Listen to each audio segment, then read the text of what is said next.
कहते हैं शराब हर गम पी जाती है, लेकिन मेरे लिए ये ज़िंदगी का सबसे झूठा फ़लसफ़ा साबित हुआ।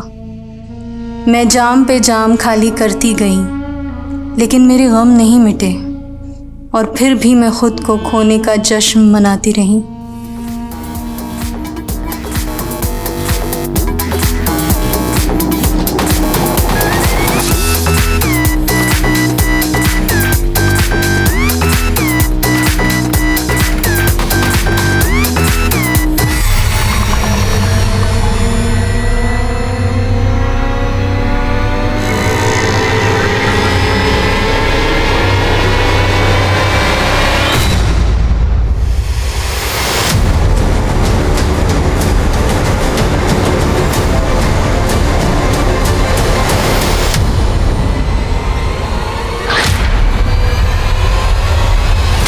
कहते हैं किसी की एक बुराई उसकी सारी अच्छाइयों को खा जाती है, पर बुराइयां किस में नहीं होती। कोई झूठ बोलता है, कोई नशा करता है, हम सब में कोई ना कोई खामियां होती हैं और हम सब अपने अपने स्वभाव के हिसाब से जीते हैं। कल्पा का भी एक लाइफस्टाइल था और वो अपनी कमियों को सुधार के एक अच्छा इंसान बनने की कोशिश कर रही थी, लेकिन उसके साथ ज्यादतियां भी हो रही थी और उसकी जिंदगी एक दर्दनाक सा सफर बनकर रह गई थी।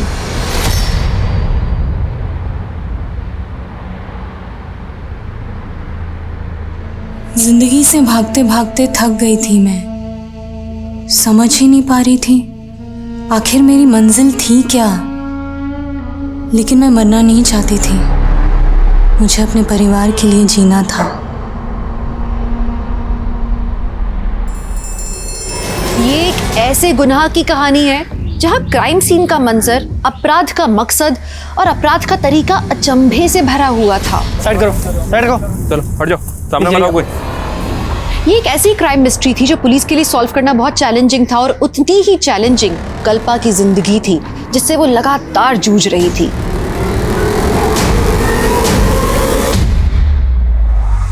मैम, मैं जानती हूँ नशा करते वक्त इंसान अपनी परवाह करना भूल जाता है, लेकिन मुझे जिंदगी कभी रास ही नहीं आई।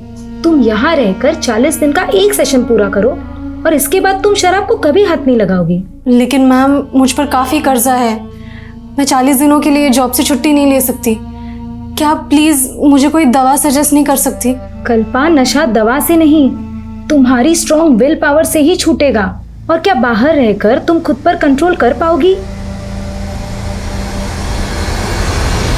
बेबे, तू कंट्रोल से बाहर होती जा रही है। वो कुड़ी तेनू मेरे खिलाफ भड़का रही है ना, मैं तेनू ओदे नाल नहीं रहन दवांगा। मैं हुणे ओदा सामान चक के बाहर फेंकता हूं। रुक तेजिंदर, रुक जा। खबरदार जो तूने उसके सामान को हाथ लगाया, वो ना मेरी पीछे है, किराया देती है मैनू। तू ना मेरे गुजारे के लिए मुझे खर्चा नहीं देता। अकेला छोड़ के गया था तू मैनू। अकेला छोड़ के तो तू याशी करेगी? अपनी बेबे को तू याश बोलता है? अरे शर्म नहीं आती तेनू? चल निकल यहाँ से, दफा हो जा। बेबे, तू उस लड़की के लिए मेरी इज्जत तार रही है ना, देख लूंगा तुझे। खस मानू खाइया। आंटी, क्या हुआ? ये तेजिंदर भैया इस तरह? अरे नाम मत ले उस कुत्ते का, सारे मूड की ना बैंड बजा के चला गया। चिल्ला चिल्ला के ना मेरा गला सूख गया है। तू जुगाड़ लाई है?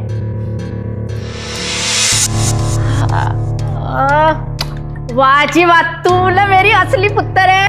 वाह जी वाह।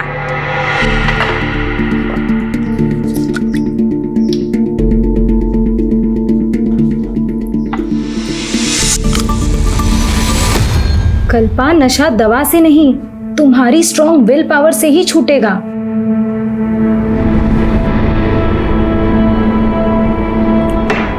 ओए, तूने अपने लिए पैक नहीं बनाया? नहीं आंटी, मैंने सोचा है आज के बाद शराब नहीं पीऊंगी।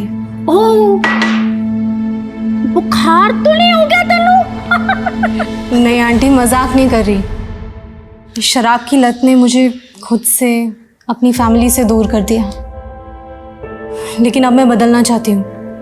और आंटी, मैं चाहती हूँ कि आप भी शराब छोड़ दो। अरे पुत्र, अब तो ये शरीर छोड़ने का वक्त आ गया। अब तेरे अंकल जी थे ना तब तक। आंटी, इसी गलत फहमी के कारण मैंने भी पीना शुरू किया था कि शराब पीकर मैं अपने सारे गम भुला दूंगी, लेकिन यही सोचकर हम सबसे बड़ी गलती करते हैं आंटी। एक काम कर, तू ना अज मेरे नाल आखिरी बार शराब पी ले। नहीं आंटी, आज शाम को अपनी बस है। थोड़ी सी पी ले मेरे खातिर। पहले शराब नू बस कर, फिर अपनी बस पकड़ के चली जाना। क्यों? मैं एक परवानी की तरह थी, जानती थी आग से खेलूंगी तो जल जाऊंगी, लेकिन फिर भी ये खेल रुक ही नहीं रहा था।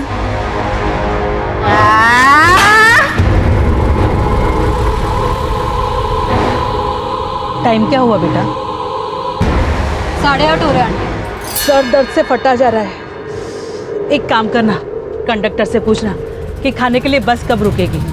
प्लीज बेटा। ठीक है आंटी।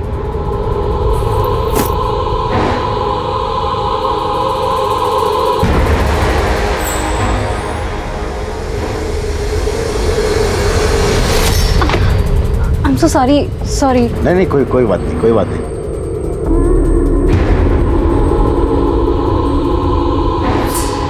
भैया ये डिनर के लिए गाड़ी कहाँ रुकेगी? बस 10-15 मिनट में गुलशन ढाबा पहुंचने वाली है, बस वहीं रुकेगी। Okay, thank you.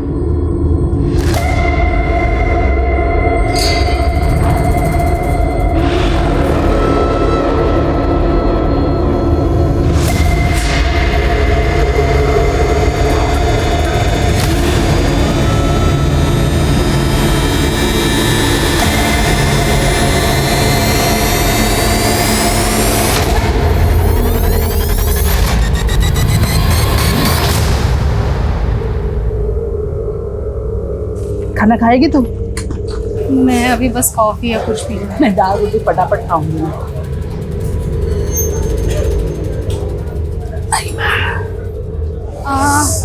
आंटी मैं अभी आती हूँ। हाँ।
पीछे हटो, साइड करो।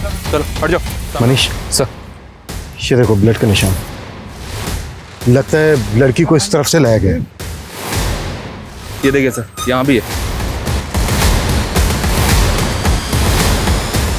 यहाँ भी है सर।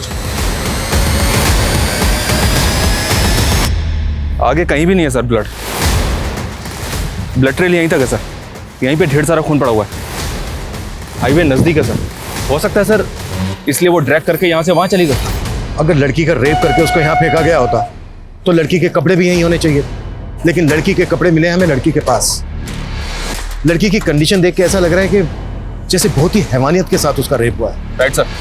क्रिमिनल्स को लगा होगा कि लड़की मर गई, लेकिन लड़की सरवाइव कर गई। लड़की का होश में आना बेहद जरूरी है, क्योंकि ये लड़की हमें बता सकती है कि उसके साथ ये दरिंदगी किसने की है। Right sir.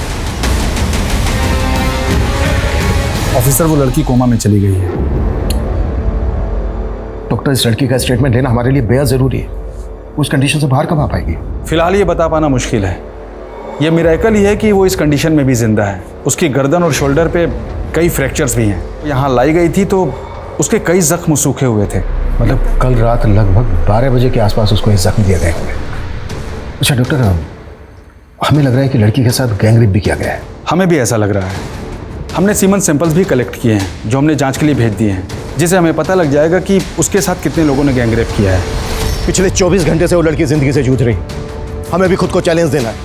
अगले 24 घंटे के अंदर हमें उस लड़की की पहचान पता करनी है, ताकि हमें यह पता चल सके कि वो लड़की उस जगह पर कैसे पहुंची और उसके साथ ये दरिंदगी किसने की? लेकिन सर, हमें किसी भी थाने में उसकी कोई मिसिंग कंप्लेंट नहीं मिली। आसपास भी इंक्वायरी की लेकिन कुछ भी हासिल नहीं हुआ। हो सकता है सर वो लड़की इस एरिया की हो ही नहीं। भले ही वो लड़की इस एरिया की ना हो, पर उसके गुनहगार तो इस एरिया के हो सकते हैं। इस एरिया के जितने भी उठाए गए हिस्ट्री शीटर हैं, सबको उठाओ, कुटो। पुलिस कोई कोताही नहीं बरत रही थी। उन्होंने कई लोकल गुंडों और हिस्ट्री शीटर्स को इंटरोगेट किया, लेकिन कोई सफलता हासिल नहीं हुई। और कल्पा का परिवार कहाँ था, वो अभी तक उसकी पहचान के लिए सामने नहीं आया था।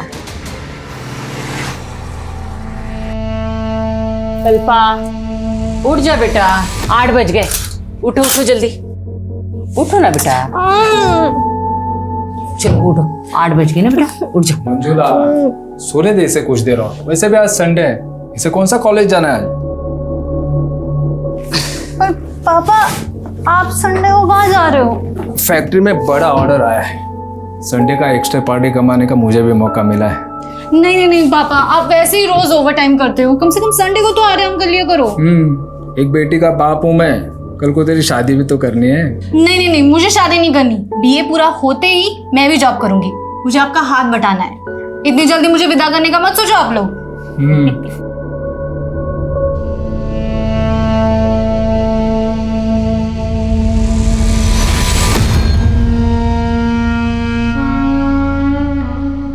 उस लड़की के साथ बहुत ही हैवानियत हुई। पिछले 24 घंटे में हम कुछ भी पता नहीं कर पाए। सभी पुलिस हेडक्वार्टर में लड़की का फोटो भेज दिया सर। न्यूज़पेपर्स और सोशल मीडिया में भी लोगों से अपील की कि अगर कोई इसे जानता है तो सामने आए। लेकिन तब तक हम चुपचाप नहीं बैठ सकते। उस लड़की के साथ इतनी ज्यादती हुई है कि वो कोमा में चली गई। जिंदगी और वक्त ठहर गया उसके लिए। अगले 24 घंटे में क्या क्या एक्शन लेने वाले हो, टाइम फ्रेम करो। कैसे भी करके हमें उस लड़की की पहचान पता करनी है। Right sir. मेरे जख्मों ने मुझे नई पहचान दी है। मत पूछ कि अब जिंदगी ने क्या सौगात दी है। अब किस दर्द से उम्मीद करूं तुझसे, जिंदगी से टूटकर बस मौत को आवाज दी है। सर, ये मेरी सोशल मीडिया फ्रेंड है। मैंने जैसे ही अखबार में इसकी फोटो देखी, मैं यहाँ चला आया। रुखसत? हाँ सर, इसके सोशल मीडिया प्रोफाइल में यही नाम है इसका। कुछ महीने पहले ही मैंने इसे फ्रेंड रिक्वेस्ट भेजी थी और इसने एक्सेप्ट कर ली थी। रहती कहाँ है ये रुखसत? सर, मैं इस लड़की के बारे में कुछ नहीं जानता और ना ही इससे कभी मिला। लेकिन सर, इसके सोशल मीडिया पेज में ऐसे कई फोटोज़ हैं जिनमें ये दिल्ली के ब्लैक थंडर पब में नज़र आ रही है। सर, इन फोटोज़ को देखकर लगता है कि शायद इसका इस पब में काफ़ी आना जाना था। फिलहाल तुम जा सकते हो, अगर ज़रूरत पड़ी तो हम तुम्हें दोबारा बुलाएंगे। जी सर। मनीष सर, एक तरफ तो ये लड़का कह रहा है कि उस लड़की से कभी मिला तक नहीं था, और दूसरी तरफ उस लड़की के लिए इसका इतना कंसर्न। देखो इसको, और रुक सकते हैं सोशल मीडिया अकाउंट से लिंक्ड मोबाइल नंबर, उसकी पर्सनल डिटेल पता करवाओ। तब तक दिल्ली के ब्लैक थंडर पब जाते हैं, शायद वहां से उस लड़की के बारे में कुछ पता चल जाए। Right sir.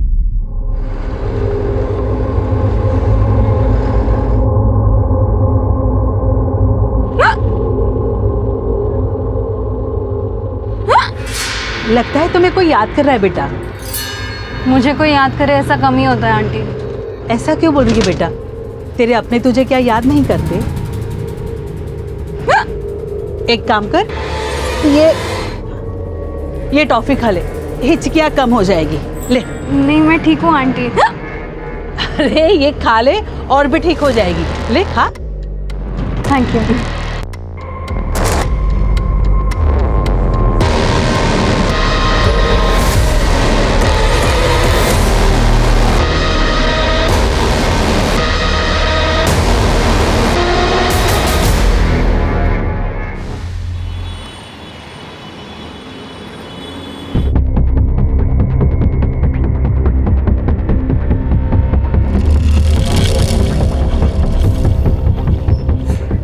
Yes sir, how can I help you? Inspector Abhimanyu Jindal, Rajasthan police. इस लड़के का इस पब में काफी आना जाना है। कौन है ये? सर, ये कल्पा है। कल्पा? हाँ सर, हमारे इसी पब में काम करती है। She is a waitress.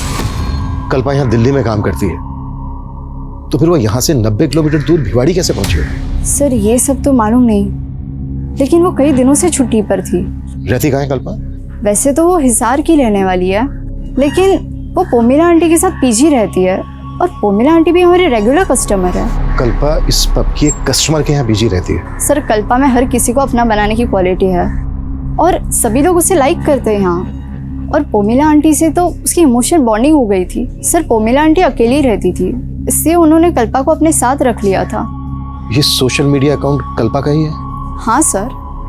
तो फिर ये रुखसत के नाम से क्या है? सर एक्चुअली पोइट्री नेम है और उसे शेरो शायरी का बहुत बड़ा शौक है और वो अलग ही मूड की लड़की है।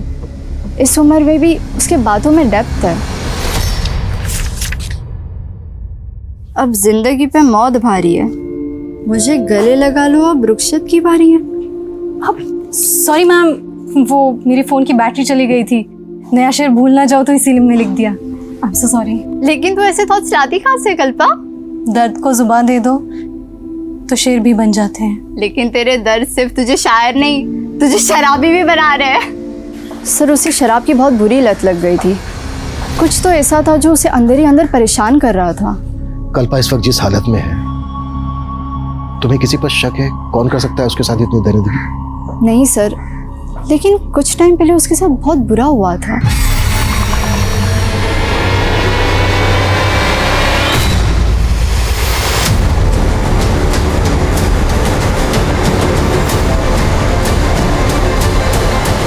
किसने किया था ये सब उसके साथ? सर ये हरकत किसने की थी इसका तो पता नहीं चला, लेकिन मैंने कल्पा को कहा था पुलिस कंप्लेंट करने के लिए, लेकिन शर्म की वजह से उसने की नहीं। और उसे रियलाइज़ भी हुआ कि ये सब कुछ उसकी ड्रिंकिंग की वजह से हुआ है। उसने मन बना भी लिया था कि वो शराब छोड़ देगी। क्या कल्पा का रेप हो गया? कल्पा इतने दिन से गायब है, आपने जानने की कोशिश नहीं की कि वो कहाँ गायब है? सर वो तो अपने परिवार वालों से मिलने गई थी। कहाँ रहता है कल्पा का परिवार? हिसार में। 4 तारीख को वो अपने भाई से फोन पे बात कर रही थी और उनका प्रोग्राम बन गया। भैया एक तो मुश्किल से आप मेरा फ़ोन उठाते हो और ऊपर से माँ से भी बात नहीं करवा रहे। मैंने पहले ही बोला है मैं बाहर हूँ, और वैसे भी माँ तुझसे कोई बात नहीं करना चाहती। ठीक है तो मैं घर जाके माँ से मिलती हूँ। घर आने की कोई जरूरत नहीं है। क्यों जरूरत नहीं है? वो मेरा भी घर है और आप मुझे माँ से मिलने से नहीं रोक सकते। दरअसल उसकी अपने भाई से बनती नहीं थी। क्यों नहीं बनती? ये उनकी पर्सनल बात है और कल्पा ने मुझे कभी कुछ नहीं बताया।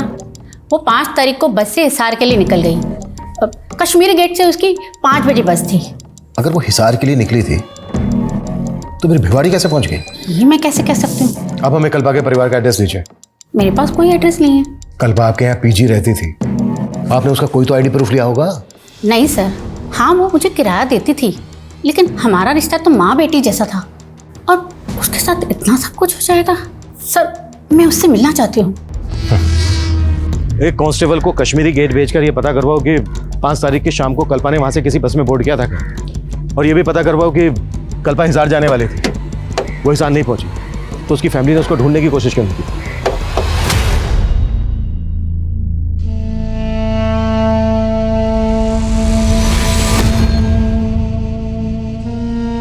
बस बेटा, अब ये खाना अलग से नहीं उतरता।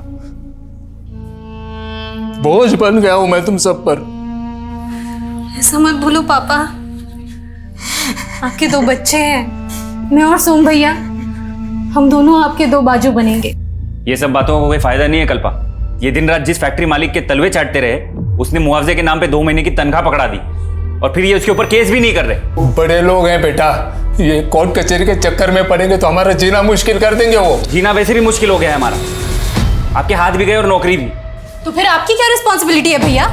पापा को कोसने के अलावा आप अपने लिए कोई जॉब क्यों नहीं देखते? तुझे जॉब मिल गई तो मुझे ज्यादा अकड़ मत दिखा, समझी ना? और वैसे भी मैं कोई ऐसी वैसी जॉब नहीं करूंगा जहां इनकी तरह मुझे किसी के तलवे चाटने की जरूरत पड़े। पापा आप बिल्कुल परेशान मत होइए, मैं इतना कमाने लगी हूँ कि सब कुछ संभाल लूंगी। पापा प्लीज आप पापा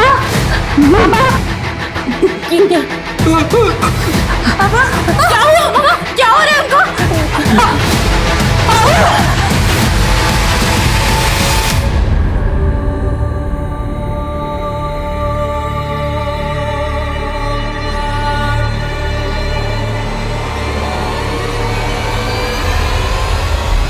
सर ये कश्मीरी गेट बस स्टैंड की फुटेज है। 5 अक्टूबर की शाम को कल्पा ने दिल्ली से जयपुर जाने वाली बस पकड़ी थी, जबकि पोमिला ने हमें बताया था कि कल्पा उस शाम को हिसार जाने वाली थी। पोमिला ने हमें बताया कि कल्पा दिल्ली से हिसार जाने वाली थी, लेकिन कल्पा ने दिल्ली से जयपुर की बस मिली। और दिल्ली से जयपुर रोड पर भिवाड़ी के पास कल्पा हमें जख्मी हालत में मिली। तो क्या कल्पा ने पोमिला से झूठ बोला या फिर पोमिला हमसे कुछ छिपा रही थी? कल्पा की फैमिली के बारे में कुछ पता चला? कल्पा के सोशल मीडिया अकाउंट से जो नंबर लिंक है वो हिसार के एक एड्रेस पर रजिस्टर्ड है सर। इस बस के कंडक्टर ड्राइवर को बुलवा लिया? जी सर, ये लड़की हमारे बस में उस शाम को चढ़ी थी और शायद जयपुर तक का टिकट लिया था। एक जयपुर देना। जयपुर।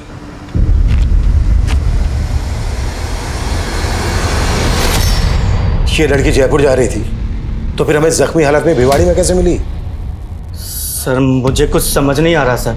रेप हुआ इस लड़की के साथ। देख अगर कुछ भी छिपाया ना हमसे तो। हम कुछ नहीं छिपा रहे हैं सर, लेकिन हाँ सर, जयपुर पहुंचने पर हमें एक सवारी का बैग मिला था। सर वो बैग हमने जयपुर बस स्टैंड के लगेज रूम में जमा करवा दिया था। हमारी बस रोजाना रात डिनर के लिए गुलशन ढाबे पर रुकती है और गुलशन ढाबा भिवाड़ी से 15-20 किलोमीटर पहले ही पड़ता है। तू कह रहा है कि वो बस डिनर के लिए गुलशन ढाबा पर रुकी, वो लड़की बस से उतरी लेकिन वापस बस में नहीं चढ़ी? हमें ये याद नहीं है सर। उस बस में जो जो पैसेंजर ट्रैवल कर रहे थे सबकी डिटेल दे, हमें याद दिलाते हैं तुझे। सर ये लंबे रूट की बस है, हर रोज नई सवारी बैठती है, अब इतना याद कैसे रहेगा? तो अपनी याददाश्त पे जोर डाल। जब तक इसको सब कुछ याद नहीं आ जाता ना, जाने मत देना यहाँ से। और तेरे बस का ड्राइवर आने वाला था, वो आया क्यों नहीं अभी तक? कहाँ है वो? सर आज वो ड्यूटी पर नहीं आया था, लेकिन हमने उसे आने को बोला है। याद दिलाओ इसको। सर हमने क्या किया है सर? हमें क्यों पकड़ रहे हैं सर? सर उस लड़की की बॉडी पे जो सीमेंट सैंपल्स मिले थे उनमें से एक ही डीएनए मिला है। इसका मतलब सर उस लड़की का रेपिस्ट एक ही है और हम समझ रहे थे कि लड़की का गैंग रेप हुआ है। चलते हुए हाईवे पे एक अकेला आदमी एक लड़की के साथ इतना कुछ करे और लड़की रिटेलिएट ना करे, पॉसिबल नहीं है। क्या वाकई में रेप करने के बाद लड़की को जख्म दिए गए होंगे? सर आप ये कहना चाह रहे हैं कि लड़की के साथ रेप जख्मी हालत में हुआ है? वो बस डिनर के लिए गुलशन ढाबा पे रुकी थी, वहां चलते हैं। सर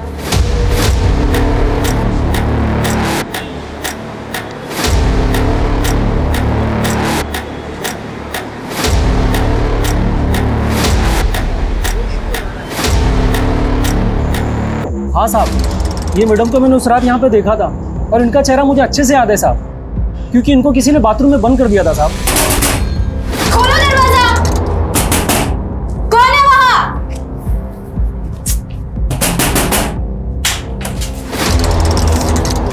ये क्या बेहुदगी है? किसने बंद किया मुझे अंदर? मुझे नहीं मालूम मैडम। उसके बाद ये मैडम कहाँ गई थी? उसके बाद इन लोगों ने यहाँ पे खाना खाया साहब, और उसके अलावा मैं कुछ नहीं जानता साहब।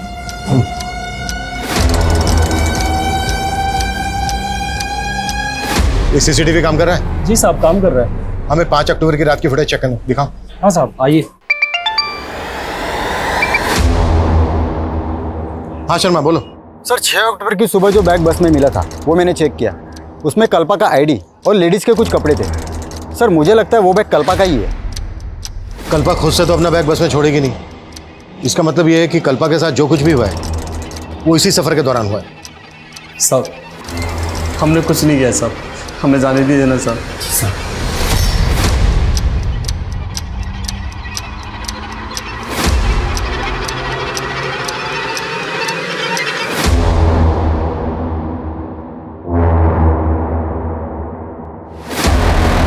कल्पा बाथरूम की तरफ जाते हुए दिख रही है, लेकिन उसके पीछे कोई नहीं गया। इसका मतलब यह है कि होटल के दूसरी तरफ से आकर किसी ने बाथरूम का दरवाजा बंद किया। होटल के बाकी स्टाफ को खंगालो, हो सकता है उनमें से किसी घर का था। जाओ।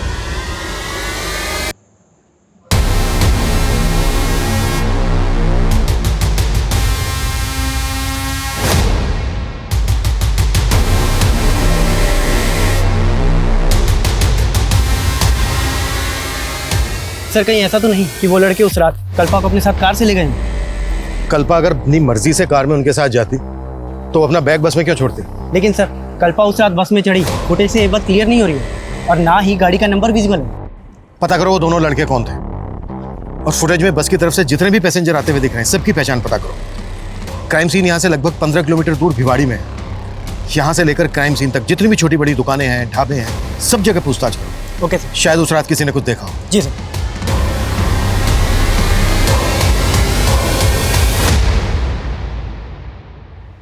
मनीष हिसार पहुंचे? मेरी बेटी के साथ इतना सब कुछ हुआ, कहाँ है वो? मुझे उसे मिलना है, मुझे। मनीषा हेल्प करो। माँ जी संभालिए अपने आप। माँ जी संभालिए। माँ जी को कल्पा की बहुत फिक्र लगी रहती थी और कल्पा भी पता नहीं किन लोगों की संगत में पड़ गई और शराब पीने लग गई और कल्पा के साथ अब ये सब। पॉमेला ने हमें बताया था कि कल्पा हिसार आने वाली थी यहीं पर। नहीं सर, कल्पा ने अपने भाई को भी ऐसा ही बताया था फोन। कहाँ है वो? बुलाइए उसे। सोम जी तो काम के लिए आउट ऑफ टाउन गए हुए, उन्होंने ऐसा हमें कुछ नहीं बताया। हमने सुना है कि सोम की कल्पा से बनते नहीं थे। नहीं सर, दोनों भाई बहन के बीच में ना सर बहुत प्यार था।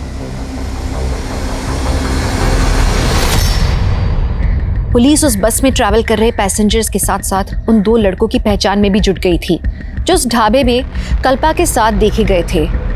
लेकिन इस केस के कई और भी राजदार थे। जैसे जैसे ये केस आगे बढ़ रहा था, मीडिया में भी कल्पा को इंसाफ दिलाने की गूंज उठ रही थी। कितने साल से मैं तेरी शक्ल देखने के लिए तरस रही थी बेटा। मुझे क्या पता था मैं तुझे इस साल में देखूंगी। तू चुप क्यों है बेटा? बात कर ना, अपने माँ से बात कर। ये अपनी माँ से क्यों नहीं बात करी डॉक्टर साहब? माँ, मुझे विश्वास नहीं हो रहा है कि आपने मुझसे बात करने के लिए फोन किया। मेरा बस चलता ना तो मैं तुझे यहाँ बुला लेती, लेकिन तेरे भाई के आगे मेरी एक भी नहीं चलती। लेकिन आप मेरे पास भी आकर रहना नहीं चाहती। सुना है तू शराब पीने लगी है, क्या ये सच है? वो माँ, बोलना। अरे सुधा, मेरा फोन देखा क्या? माँ क्या हुआ? माँ बात तो करो। माँ हेलो।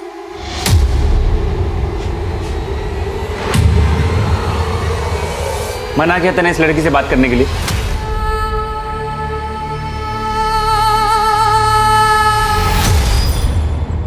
कल रात इन लोगों को तुम्हारी बस में से उतरते हुए देखा गया। हमें इनकी पहचान करनी है। कहाँ मिलेंगे ये लोग?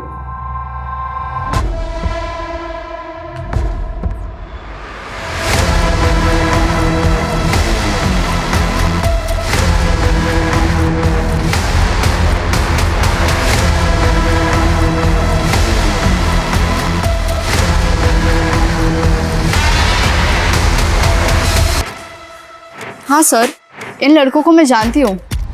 ये दोनों हमारे पब के कस्टमर्स हैं। इन दोनों के नाम क्या है, कहाँ रहते हैं, पता है आपको? सर ये तो नहीं मालूम, लेकिन कल्पा के इन लड़कों के साथ दोस्ती हो गई थी और मुझे तो लगता है कि कल्पा के लिए ही आते थे ये लड़के और हज़ारों रुपए खर्च करके जाते थे। अरे अभी तो अभी ना शुरू किया है, तुम बैठो ना हमारे साथ, let's have drink together. Sorry Ankit, तुम्हें तो मालूम है ना मैं यहाँ एम्प्लॉई हूँ।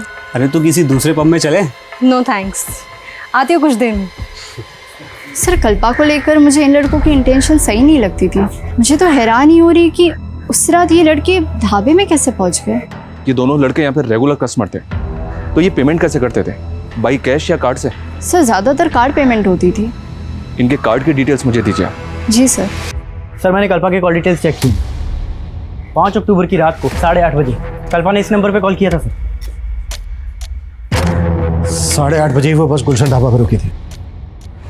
किसका नंबर है सर? ये वसीम नाम है सर इसका। थाने बुलाओ इस वसीम को। सर। हाँ मनीष। सर मैंने उन दोनों लड़कों की बैंक डिटेल्स उनका पता लगा लिया है। राज और अंकित नाम है इन दोनों का। दिल्ली के हरिनगर में ये दोनों एक साथ रहते हैं। मैं अभी हरिनगर में ही हूँ, लेकिन इनके घर पे ताला लगा हुआ है सर। और अंकित का जो मोबाइल नंबर बैंक से लिंक है वो भी बंद आ रहा है। इसका मतलब ये दोनों लड़के इस कांड में इन्वॉल्व हैं, इसीलिए गायब है।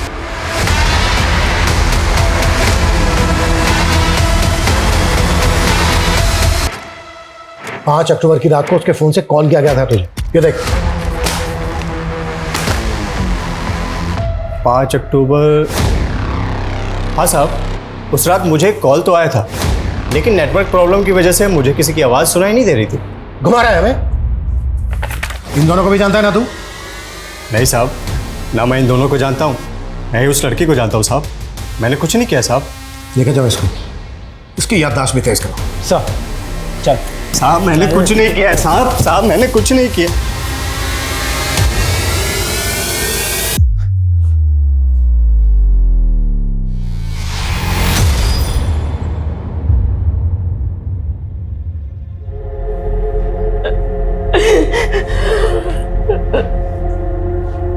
माँ ये क्या हो गया?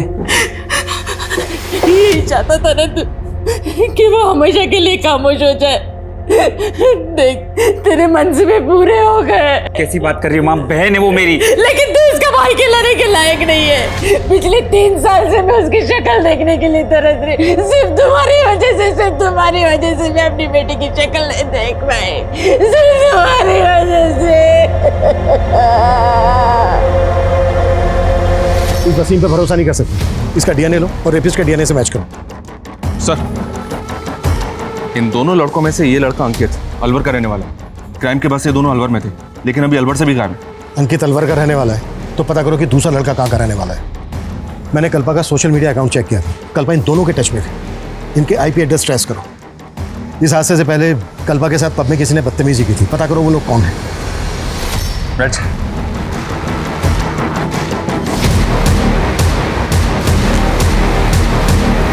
लेकिन पुलिस को ये बात समझ में नहीं आ रही थी कि अगर कल्पा हिसार के लिए निकली तो उसने बस जयपुर की क्यों पकड़ी। एक सवाल ये भी था कि कल्पा और उसके भाई के रिश्ते में खटास क्यों आई। एक सीधी साधी पारिवारिक सी लड़की शराब क्यों पीने लगी। पुलिस ये जानने में लगी थी कि कल्पा के साथ कौन कौन पैसेंजर्स ट्रैवल कर रहे थे। तभी राज और अंकित जो उसके साथ ढाबे में देखे गए थे, उनमें से राज को उसके नेटिव एड्रेस चंडीगढ़ से अरेस्ट कर लिया गया। उस रात हम अलवर गए हुए थे और दिल्ली वापस जा रहे थे साहब। इत्तेफाक से कल्पना हमें उस ढाबे पे मिल गई थी साहब। और फिर जबरदस्ती उसे अपनी कार में बिठाया और ले गए। सर हम उसके साथ ज़बरदस्ती कैसे कर सकते हैं सर? वो हमारी बहुत अच्छी दोस्त थी सर। हाँ सर, वो वहाँ बस से ही वापस गई थी।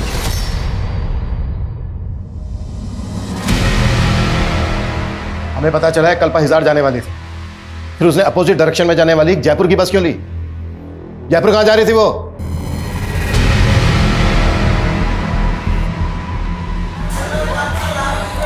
मैंने कभी अपनी ज़िंदगी की कदर की ही नहीं। हमेशा माँ का दिल दुखाया। एक्चुअली उन्हीं से मिलने हिसार जाने वाली थी, लेकिन फिर सोचा अब मैं माँ से तभी मिलूँगी जब पूरी तरह से शराब पीना बंद कर दूँगी। इसीलिए मैं 40 दिनों के लिए जयपुर जा रही हूँ, नवज्योति नशा मुक्ति केंद्र। सर कल्पा बहुत पॉजिटिव लड़की थी। उससे बात करके हमेशा पॉजिटिव वाइब्स ही आती थी। हम उसके साथ ऐसा करने की सपने में भी नहीं सोच सकते साहब। फिर तुम दोनों गायब क्यों हुए थे? डर गए थे साहब। डर इसलिए गए थे क्योंकि तुम दोनों भी इन्वॉल्व हो इस क्राइम में। रेपिस्ट के सैंपल्स हैं, डीएनए सैंपल्स हैं हमारे पास। तुम दोनों के भी सैंपल्स लेंगे, सब साफ हो जाएगा। डीएनए सैंपल्स लो इनके।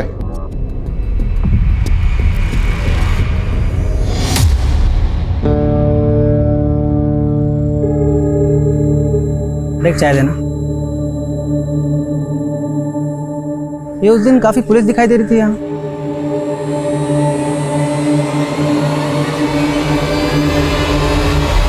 सर हमने राज और अंकित दोनों के डीएनए सैंपल्स ले लिए हैं और दोनों अभी ये कह रहे हैं कि कल्पा गुलशन ढाबे से उस बस में ही चढ़ी थी। और दूसरी बात ये सर, मैंने जयपुर के नवज्योति नशा मुक्ति केंद्र से पता किया है, ये कल्पा 6 तारीख को 40 दिन के कोर्स के लिए वहाँ जाने वाली थी। तो कल्पा भिवाड़ी में उस हालत में क्यों मिली? अगर ये दोनों लड़के सही बोल रहे हैं तो क्या बस का कंडक्टर और ड्राइवर झूठ बोल रहे हैं? बस के पैसेंजर्स की पहचान पता चली? जी हाँ सर, 2 आदमियों की पहचान हुई है। ये देखिए, ये बसंत है और ये योगी। इन दोनों को थाने बुलवा लिया है। सर मैं कल्पा की सोशल मीडिया अकाउंट चेक कर रहा था। सर कल्पा अपने पुराने पोस्ट में कई फोटोज में इस लड़के के साथ दिखाई दे रही है सर। और सर ये लड़का कल्पा को सोशल मीडिया पे काफ़ी मैसेज किया करता था, लेकिन कल्पा रिप्लाई नहीं करती थी। और सर 5 तारीख को भी ये देखिए सर, इसने कई मैसेज किए। कल्पा मैं तुमसे मिलना चाहता हूँ, प्लीज़ रिप्लाई करो। अगर तुम मुझसे नहीं मिली तो अच्छा नहीं होगा। साहिल मैं तुम्हारे लिए अपने परिवार छोड़कर आई हूँ और तुम मुझे अकेला छोड़कर कहीं कहीं दिन गायब रहते हो। कल्पा मेरा काम जानती हो ना तुम। लेकिन साहिल तुम मुझे अपनी फैमिली से मिलवाने वाले थे ना, तो क्या हुआ उसका? कल्पा मैंने बात की है उनसे, मैं उनको कन्विंस करने की पूरी कोशिश कर रहा हूँ। हाँ बस मुझे थोड़ा वक्त दो। हाँ सर, ये उस बस में थी, ये पीछे वाली सीट पे बैठी हुई थी सर। सर इसके साथ एक लेडी भी थी। दोनों को देख के ऐसा लग रहा था जैसे दोनों एक दूसरे को पहले से पहचानते हो। इनमें से देखकर बताओ कौन थी वो? ये नहीं सर। ये सर ये। तुम्हें ऐसा क्यों लगा? कल्पा इस औरत को जानती होगी? सर पूरी बस खाली पड़ी थी और फिर भी दोनों एक साथ एक ही सीट पे बैठी थी। ये बस गुलशन ढाबे पे रुकी थी। अच्छी तरह से याद करके बताओ। क्या ये औरत वापस उस बस में चढ़ी थी वहां से? सर उतना तो याद नहीं आ रहा सर। हाँ सर, ये लड़की उस ढाबे के बाद बस में चढ़ी थी। शायद गैस वैस का कोई प्रॉब्लम था इसे, तो एक औरत ने इसे कोई तो गोली दी थी। ये टॉफियाँ खा ले, हिचकियाँ ठीक हो जाएगी। ले। नहीं आंटी, मैं ठीक हूँ। अरे ये खाएगी तो और भी ठीक हो जाएगी। ले।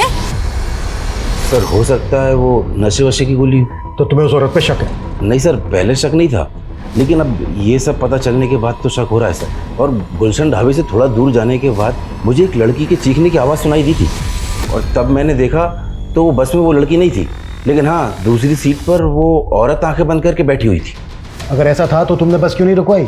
सर उस वक्त मुझे कुछ समझ में नहीं आया, लेकिन ये ज़रूर है कि मैंने किसी की चीखने की आवाज़ सुनी थी। हमने कोई भी चीख की आवाज़ नहीं सुनी थी सर। तो पैसेंजर बस झूठ बोल रहा है? सर हमें नहीं पता कि वो ऐसा क्यों बोल रहा है, लेकिन हमने कोई चीख नहीं सुनी। बसंत और एक दूसरे पैसेंजर का कहना है कि गुलशन ढाबा पे कल्पा वापस बस में चढ़ी थी, लेकिन तू शुरू से कह रहा है कि वो बस से उतरी थी लेकिन बस में चढ़ी नहीं वापस। सर मैंने कहा था कि मुझे याद नहीं है कि वो बस में चढ़ी या नहीं चढ़ी। तेरी याददाश्त को हम अच्छे से ठीक करते हैं। 10 सालों। सर ये लड़का साहिल है। कल्पा इस लड़के से प्यार करती थी, लेकिन हम नहीं चाहते थे वो इस लड़के से शादी करे। भैया समझने की कोशिश करो, मैं साहिल के बिना जिंदा नहीं रह बस सकती। कर। आज अगर तेरे पापा जिंदा होते ना, तो वो भी दूसरे समाज के लड़के के साथ तेरी शादी नहीं होने देते। लेकिन कल्पा अपने मर्जी की मालिक थी। वो इस लड़के के लिए हमें छोड़कर दिल्ली चली गई।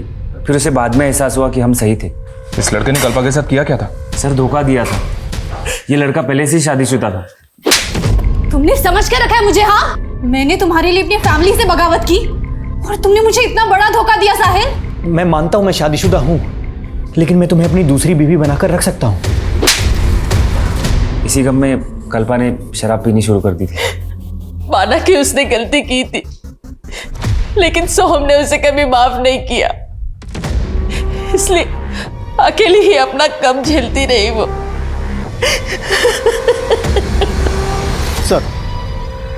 सर मैं बस के बाकी पैसेंजर्स के बारे में पता करा था, तो मुझे वसीम के कांटेक्ट में रूही नाम की औरत का नंबर मिला।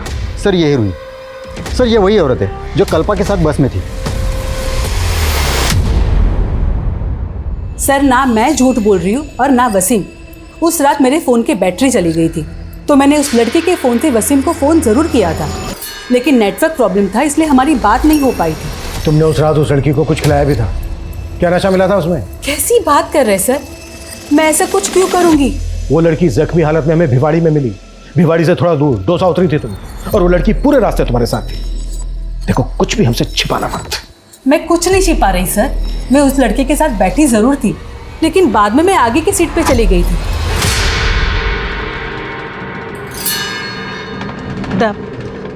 मुझे बहुत नींद आ रही है, एक काम करती हूँ मैं यहाँ आगे की सीट पे जाके सो जाती हूँ। हाँ ठीक है। फिर साहब मुझे दौसा पे उतरना था, तो मैं उठी तो मैंने देखा कि वो लड़की अपनी सीट पे नहीं है। मुझे लगा कि मुझसे पहले कहीं उतर गई होगी। तुमने उस लड़की की चीख या इस तरह की कोई आवाज़ नहीं सुनी? नहीं सर। सर मेरी पहली बीवी को भी मालूम था कल्पा के बारे में, और सर मैं कल्पा को अपनाना चाहता था, लेकिन वो समझने के लिए तैयार ही नहीं थी। कल्पा से तूने अपनी पहली शादी का सच छिपाया और अब उसी पे तोहमत लगा रहा है। ऊपर देख, वो तुझसे मिलना तक नहीं चाहती थी, मगर तू उसे मैसेज पे लगातार मिलने की धमकी दे रहा था। कहीं ऐसा तो नहीं कि तेरे दिल में जो उसके लिए नफरत थी, उस नफरत को निकालने के लिए तूने किसी और को हायर किया हो, उसे मारने के लिए? बोल। नहीं सर, मैं सच्ची कह रहा हूँ, मैंने कुछ नहीं किया है। तोड़ो इसे। अभी भी 5 पैसेंजर्स की पहचान पता नहीं चली है जो उस वक्त बस में मौजूद थे जब कल्पा के साथ ये घटना घटी। क्रिमिनल इन 5 में से भी कोई हो सकता है। जल्द से जल्द इनकी पहचान पता करो। सर इस लड़के का नाम जतिन है। 5 तारीख की रात को भिवाड़ी में इसने कुछ विटनेस किया था। क्या विटनेस किया था? सर उस रात मैं वहाँ से जा रहा था तो मैंने एक आदमी को देखा था, उसके कपड़ों पे बहुत खून लगा हुआ था। पहले मुझे लगा सर उसको चोट लगी होगी, पर फिर मैंने ध्यान से देखा तो उसे चोट नहीं लगी थी सर, बल्कि वो अपने हाथ पैर पे लगा खून साफ कर रहा था। कौन था वो आदमी? सर ये तो नहीं जानता, लेकिन उसका एक पैर खराब था सर। स्केच बनवा सकते हो?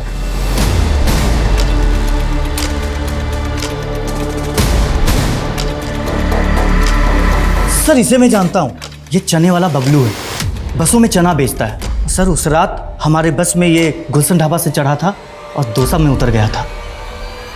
कहाँ मिलेगा ये? साहब, आपको मुझे देख के ऐसा लगता है कि मैंने ऐसा किया है। मुझे फंसाया जा रहा है साहब। मैंने कुछ नहीं किया। मैं बेकसूर हूँ साहब। ये घुमा फिरा के बात मत कर। कल पेशी है तेरी कोर्ट में। जो किया है कबूल कर ले।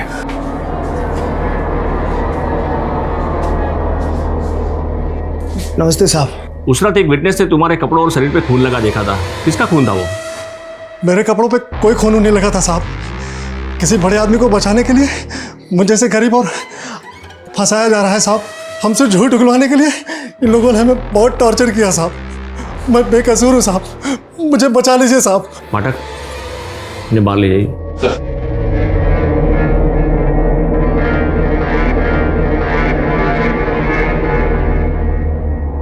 जिंदल, क्या ऐसा घिनौना क्राइम ये कर सकता है? सर हमने पता किया, उस आदमी ढाबे पे ही था और उस बस कंडक्टर का भी ये कहना है कि बस में भी था। वो बस कंडक्टर तो शुरू से ही अपना स्टेटमेंट बदल रहा है। और इस बबलू के खिलाफ कोई तुम्हारे पास एविडेंस है? सर हमने डीएनए करवाया है, बस रिपोर्ट आनी बाकी है। मुझे उस आदमी का डीएनए टेस्ट चाहिए जिसने इस बबलू के खिलाफ गवाही दी है। और मुझे नहीं लगता ये बबलू ऐसा क्राइम कर सकता है। मजिस्ट्रेट के ऑर्डर के बाद पुलिस ने इस केस को और बारीकी से स्टडी करना शुरू किया। उस रात बस में मौजूद सभी पैसेंजर्स के उन्होंने डिटेल्स निकाले और 10 से ज्यादा सस्पेक्ट्स के डीएनए सैंपल्स कलेक्ट किए। सर, अभी तक जितने भी सस्पेक्ट्स पकड़े गए थे सबकी डीएनए रिपोर्ट आ गई। इनमें से एक का डीएनए कल्पा की बॉडी पे मिले डीएनए से मैच करता है और वो ये है सर।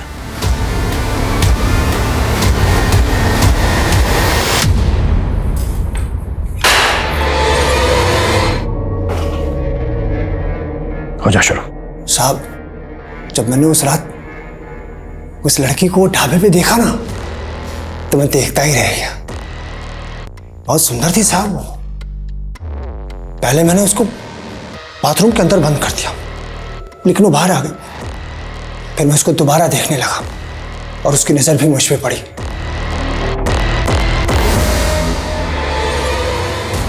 लेकिन मेरी नजर उसी पे टिकी हुई थी।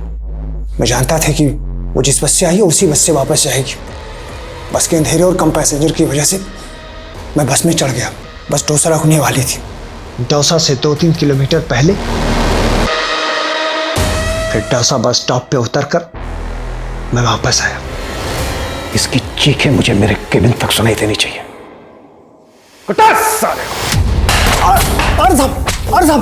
एक जज्बाती इंसान गलत लोगों पर भरोसा कर बैठता है।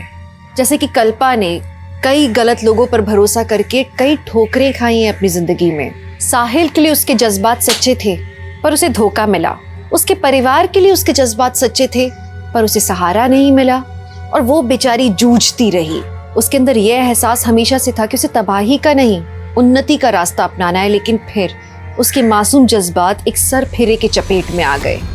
हम कल्पा के इस जज्बे को सलाम करते हैं और हम ये आशा करते हैं कि कल्पा जल्दी से स्वस्थ हो जाए। तो अब मैं दिव्यांका त्रिपाठी दहिया लेती हूँ आपसे विदा। फिर मिलूंगी कुछ नई सच्ची कहानियों के साथ। आप देखते रहिए क्राइम पेट्रोल सतर्क। जय हिंद। इस तरह के और भी एपिसोड देखने के लिए हमारे चैनल को सब्सक्राइब करें और बेल आइकन दबाना ना भूलें।